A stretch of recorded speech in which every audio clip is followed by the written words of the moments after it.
Welcome to our channel पर नए हैं तो चैनल को सब्सक्राइब करें। इसमें जो बायोलॉजी का क्वेश्चन कराया जा रहा है वो सारे क्वेश्चन ब्लड से रिलेटेड हैं। पहला क्वेश्चन देखते हैं कि एक वयस्क मानव में रक्त का औसत आयतन कितना होता है। 4 से 5 लीटर, 5 से 6 लीटर, 2 से 3 लीटर या 7 से 8 लीटर। इसका जो राइट आंसर है वो 5 से 6 लीटर है। ठीक है, अब इसमें भी मेल का जो होता है, मेल में होता है 5.5 लीटर। कितना? 5.5 लीटर। और फीमेल में जो होता है वो होता है 5 लीटर। कितना? इसीलिए कभी भी ब्लड डोनेशन किया जाता है तो ज़्यादा बोला जाता है कि मेल को ही किया जाए, मेल ही ब्लड डोनेट करे, क्योंकि मेल में ब्लड ज़्यादा होती है फीमेल की तुलना में। ठीक है, देखते हैं अगला क्वेश्चन। दूसरा क्वेश्चन कर रहा है कि मानव शरीर में हृदय का कार्य है शरीर को स्वस्थ रखने में, पंपिंग स्टेशन की तरह, तापक्रम बढ़ाता है या इनमें से कोई नहीं। तो इसका जो राइट आंसर है वो बी है, पंपिंग स्टेशन की तरह। हृदय क्या करता है? पंप करता है ब्लड को। जो पंप करता है तो 120 के ही 120 के स्पीड से ब्लड फेंकता है शरीर में, और शरीर से ब्लड फिर हार्ट में जो आता है वो 80 के स्पीड से आता है। इसीलिए जो हमारा बीपी होता है वो 120/80 ये नॉर्मल बीपी होता है। इसमें और समझ सकते हैं, जो हार्ट धड़कता है वो 1 मिनट में कितना बार धड़कता है? 72 बार। कितना बार धड़कता है? 1 मिनट में 72 बार धड़कता है। और हमारे शरीर में ब्लड कितना होता है? मेल में होता है 5.5 लीटर। और जो एक बार दिल धड़कता है ना, एक बार धड़कने में 70 ml ब्लड को पंप करता है। और पूरा ब्लड को यानी 5.5 लीटर ब्लड को पंप करने के लिए उसको 72 बार धड़कना पड़ता है।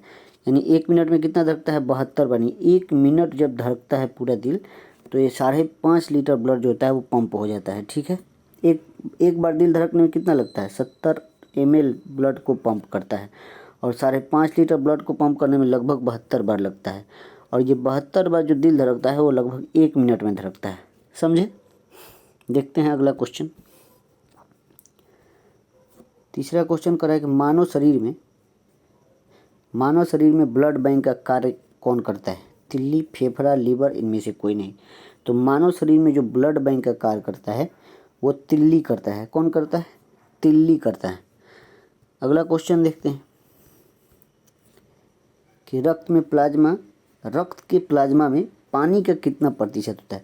जो ब्लड होता है, ब्लड में प्लाज्मा होता है, वही प्लाज्मा में पानी कितना परसेंट होता है वही पूछ रहा है। 70%, 60%, 50%, 90%। तो जो रक्त में प्लाज्मा होता है उसमें पानी होता है 90%। कितना होता है? 90% होता है। ये जो ब्लड होता है, ये ब्लड को 2 पार्ट में होता है। पहला जो पार्ट होता है वो प्लाज्मा होता है, दूसरा पार्ट होता है रुधिराणु। कौन? रुधिराणु। तो प्लाज्मा जो होता है वो पूरे रक्त का 60% होता है। ठीक है, और रुधिराणु 40%। तो रुधिराणु में आता है आरबीसी, डब्ल्यूबीसी और प्लेटलेट। ठीक, आरबीसी की संख्या लगभग 50 लाख होती है, डब्ल्यूबीसी की संख्या लगभग 10,000 होती है, और प्लेटलेट की संख्या लगभग 3 लाख होती है। ठीक है, राइट आंसर कौन सा होगा? 90% पानी होता है प्लाज्मा में। ठीक है, और जो 10% रह गया वो 10% प्रोटीन होता है। क्या होता है? 10% प्रोटीन होता है। जो प्रोटीन होता है, कौन कौन सा प्रोटीन होता है? फाइब्रिनोजेन और प्रोथ्रोम्बिन। कौन? फाइब्रिनोजेन और प्रोथ्रोम्बिन प्रोटीन होता है किसमें? प्लाज्मा में। अगला क्वेश्चन देखते हैं कि शरीर में कौन सा अंग रक्त उत्पादन करता है? हृदय, अस्थि मज्जा, लीवर, ऑल ऑफ दीज। इसका जो राइट आंसर है, जो ब्लड बनता है वो कहाँ बनता है? अस्थि मज्जा में। अस्थि मज्जा वो होता कहाँ है? बोन मैरो, इसको इंग्लिश में बोलते हैं बोन मैरो। क्या बोलते हैं? Bone marrow. अब अस्थि मज्जा जो हड्डी होती है, हमारी हड्डी खोखली होती है, खोखली हड्डी के अंदर अस्थि मज्जा पाया जाता है। ठीक है, वहीं ब्लड बनता है। अगला क्वेश्चन देखते हैं कि शरीर में ब्लड के शुद्धिकरण की प्रक्रिया को कहते हैं haemolysis, dialysis, paralysis, all of these. जो ब्लड का शुद्धिकरण की प्रक्रिया को क्या कहते हैं? डायलिसिस कहते हैं। क्या कहते हैं? डायलिसिस। कहाँ होता है ये? किडनी में। कहाँ पे? किडनी में। ठीक, और किडनी के अध्ययन को नेफ्रोलॉजी कहलाता है। क्या कहलाता है? नेफ्रोलॉजी। ठीक, अगला क्वेश्चन देखते हैं कह रहा है कि रक्त में लाल रंग निम्न में से किस कारण से होता है? Plasma, haemoglobin, RBC, WBC.